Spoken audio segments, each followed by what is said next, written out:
Bonjour les amis et bienvenue sur cette vidéo dédiée aux explications symboliques des cartes de l'oracle de Pascal, dont je suis le créateur.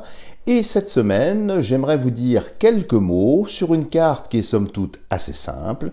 Je veux parler de la carte le parchemin que je vous mets ici, sur laquelle vous voyez un parchemin roulé, avec un sceau qui n'est pas brisé, et si vous regardez, je vais essayer de l'avancer un petit peu plus, le signe sur le sceau, eh bien c'est le signe alchimique du sel, tout simplement parce que un sceau scelle, pour mieux pouvoir déceler ce que recèle le parchemin. C'est un petit clin d'œil ici. Alors, que peut-on dire du parchemin? Alors c'est un parchemin roulé. Cela fait un lien avec un hiéroglyphe bien connu. Si vous vous intéressez effectivement à l'écriture égyptienne, c'est le symbole du savoir caché.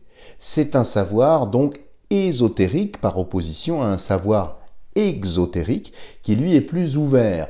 On retrouve du reste cette même symbolique avec un livre fermé et un livre ouvert, notamment à la cathédrale de Paris. On trouve également cette même symbolique qui a été reprise par la représentation ou l'effigie de Saint-Pierre qui dispose de deux clés, une clé d'argent et une clé d'or, parce que la parole est d'argent et le silence est d'or, bien évidemment. Alors, que signifie la carte le parchemin? Vous vous en doutez, le parchemin, ça sert évidemment à écrire des lettres, à écrire des missives, à écrire des contrats. C'est donc la symbolique principale de cette carte-là. Ça va être l'annonce de messages. Si vous pratiquez effectivement la cartomancie depuis longtemps, c'est ce que l'on appelait, c'est ce que ma grand-mère appelait le facteur, ce genre de choses, c'est-à-dire les nouvelles qui viennent nous voir. Alors bien sûr, les temps s'étant modifiés, ça n'est plus spécialement des missives ou des lettres écrites. Aujourd'hui, évidemment, il faudra comprendre ça comme étant des SMS, des messages, des textos, tout ce qui est support un petit peu électronique, mais ça reste quand même au départ du texte. Donc quand vous avez la carte, le parchemin, ça annonce l'arrivée de nouvelles. Alors, si vous voulez connaître l'émetteur de cette nouvelle, encore une fois, et j'ai conçu cet oracle un peu comme ça, eh bien je vous invite à regarder la carte qui précède le parchemin, qui généralement va vous annoncer l'émetteur du message, ou tout au moins possiblement la teneur également du message, c'est-à-dire de quoi il s'agit. Est-ce que c'est plutôt une nouvelle intéressante, une nouvelle heureuse, ou au contraire une nouvelle qui peut être un petit peu désagréable. Et pour voir un petit peu la conséquence de ce message, comment le destinataire du message va gérer ce message, va accueillir ce message, bien évidemment il faudra regarder les cartes qui sont après le parchemin. Donc le parchemin, son premier sens, c'est celui-ci, c'est de vectoriser des informations. Ça peut être un caractère amical, un caractère amoureux, un caractère professionnel, tout ce que l'on veut, tous les écrits. Mais ces écrits doivent être pris au sens large, parce qu'un parchemin, c'est aussi un contrat. Un contrat de mariage, un contrat d'embauche, un contrat avec des fournisseurs, avec des sous-traitants, toute forme de contrat avec le parchemin. C'est-à-dire que cette carte-là aussi aura tendance à officialiser les relations entre deux protagonistes ou deux tiers, en fonction de comment vous regardez les choses. Donc, s'il y a effectivement l'amorce d'un couple, ou bien d'un partenariat, ou de quelque chose qui est en train d'arriver, de naître, le fait de voir le parchemin va en quelque sorte donner une existence juridique aux deux protagonistes, que ce soit à l'occasion d'un couple, ça peut être un contrat de mariage, ou encore une fois à l'occasion de partenaires, d'un actionnariat dans une société ou dans ce que vous voulez. Ça peut être aussi la création d'une SCI si vous avez des biens avec une répartition en fonction des partenaires tout simplement. Donc vous voyez, c'est une carte vraiment très très simple qu'il ne faut pas non plus délaisser. C'est toujours important. Alors, il y a une troisième signification qui là, évidemment, est un petit peu plus subtil. Je reviens sur ce que je vous disais dès le début, parce que j'aime bien vous donner tout de suite, vous me donner la bonne tonalité, vous voyez, pour que l'accord soit peut-être un petit peu plus précis et juste. Eh bien, c'est le savoir caché. C'est-à-dire que le parchemin ici, quand il arrive, il y a dans certaines lectures, c'est une révélation. Mais une révélation qui peut se faire de deux façons. Soit c'est une révélation par transcendance, un petit peu comme les gnostiques, qui sont en contact direct avec le divin, par révélation, par infusion. C'est une révélation ou des révélations qui vont nécessiter de la part du récipiendaire de se lancer dans une quête, dans des recherches, très souvent écrites. Alors, je ne sais pas si certains ou certaines d'entre vous ont déjà vécu ce genre d'expérience où nous recevons des informations. Mais des informations qui peuvent être effectivement transcendantes directes sur telle ou telle chose, tel ou tel événement.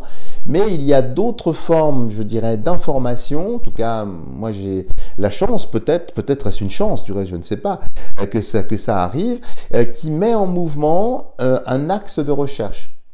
C'est-à-dire quand je suis, parce que vous le savez, j'ai la faiblesse de lire beaucoup, parce que je préfère nettement ça à la télévision, surtout à l'heure actuelle. Et donc évidemment, quand on empile un petit peu certaines thématiques, on arrive parfois, et c'est souvent mon cas, parce que mon esprit est assez lent, eh bien dans des impasses. Et je ne sais pas parfois comment, par quel bout prendre la problématique ou l'interrogation. Et donc, effectivement, arrive une espèce de vadémécum, de je ne sais pas comment le qualifier, de fil. Et en tirant sur ce fil, eh bien, ça va évidemment dénouer un autre écheveau qui va permettre eh bien, de trouver peut-être le commencement, si ce n'est d'une réponse, tout au moins d'une solution ou d'une façon d'appréhender les choses. Donc c'est également ce que signifie le parchemin. Donc vous voyez, il y a quand même au minimum 3 degrés de lecture ici, parce qu'il y a un autre degré de lecture, alors je ne vais pas vous embêter avec ça, c'est purement alchimique, avec ce sel ici, c'est la découverte du sel. Ce parchemin qui est roulé, bon, il y a tout un tas de choses qui sont là. Trouver le sel, c'est le sel de la vie, c'est le sel de la purification aussi. C'est le premier réceptacle qui va permettre d'accueillir eh bien, un soufre et un mercure purifiés. Et pourquoi il est roulé sur lui-même, il est enveloppé sur lui-même pour effectivement contenir ce mariage alchimique. Vous voyez, on parle aussi d'un contrat ici. Et puis le parchemin, c'est une peau. La peau, c'est la frontière entre l'esprit intérieur et l'esprit extérieur. C'est comme une sorte de peau. Donc là, c'est presque une métaphore, vous voyez, parchemin ici, parce que ça vous permet eh bien, d'être au carrefour, ou je dirais au bon endroit, pour relier le haut et le bas. Et c'est pour ça qu'il y a le sceau ici, qui scelle, ce sel. Voilà les amis, ce que je peux vous dire sur le parchemin. Donc encore une fois, il y a certaines personnes qui m'ont dit « Oui, mais comment on fait pour bien détecter le niveau de lecture ?» Alors je dirais ça dépend un petit peu de votre sensibilité et puis ça dépend également des questions qui vous sont proposées. En fonction des personnes à qui vous faites des tirages, eh bien si elles sont effectivement sur un chemin d'interrogation, d'introspection, ou bien un chemin peut-être un petit peu plus spirituel, un petit peu plus transcendant, sachant que les messages que vous recevrez ne sont pas antinomiques, ne s'opposent absolument pas, mais sont complémentaires. Comme je vous l'ai dit, les champs informationnels qui viennent sur des symboles sont évidemment par couche, par strate, dirait-on. La polysémie s'opère non seulement verticalement, mais aussi horizontalement. C'est-à-dire qu'une idée en appelle une autre, vous voyez, c'est exactement la fractale. C'est exactement ça. Donc on peut trouver dans un coin du décor une information qui va être répétée et qui est répétible sur un autre plan. Je ne sais pas si je suis bien clair quand je vous explique ça, mais voilà tout ce que signifie le parchemin. Donc, sentez-vous encore une fois libre de manipuler l'oracle. Vous avez évidemment le premier sens dont j'ai parlé, les messages au sens le plus large, mais n'oubliez pas les autres significations, parce que nous sommes tous en voyage sur ce plan. Nous sommes tous connectés, que nous en ayons ou non conscience, à des plans de conscience, à des plans de réalité qui sont différents, qui sont tout à fait éthérés. J'en veux pour preuve que lorsque vous sommeillez, lorsque vous fermez les yeux, eh bien vous avez tendance à être à la fois dans votre corps, à l'intérieur de ce réceptacle, mais aussi à l'extérieur, dans, je dirais, la mécanique de vos pensées. Donc, vous voyez, vous pouvez déjà être en bilocation de façon tout à fait naturelle, en étant là, dans votre corps, mais en étant aussi dans un champ de pensée. Et puis, bien sûr, quand vous avez l'habitude d'ordonner un petit peu ces choses-là, c'est comme un parchemin qui peut s'ouvrir ou se fermer. Un petit peu comme votre conscience, qui peut effectivement prêter, je dirais, un parchemin vierge pour permettre certaines informations de s'inscrire dessus de façon métaphorique. Voilà, je suis encore bavard, je vous prie de bien vouloir m'en excuser. Si vous avez aimé cette vidéo, n'hésitez pas à me mettre des tonnes de petits pouces en l'air et surtout à la partager pour donner à mon petit oracle, surtout si vous l'appréciez, un maximum de visibilité. Voilà les amis, merci pour votre attention, merci pour votre patience et je vous dis à la semaine prochaine pour un nouveau décodage symbolique.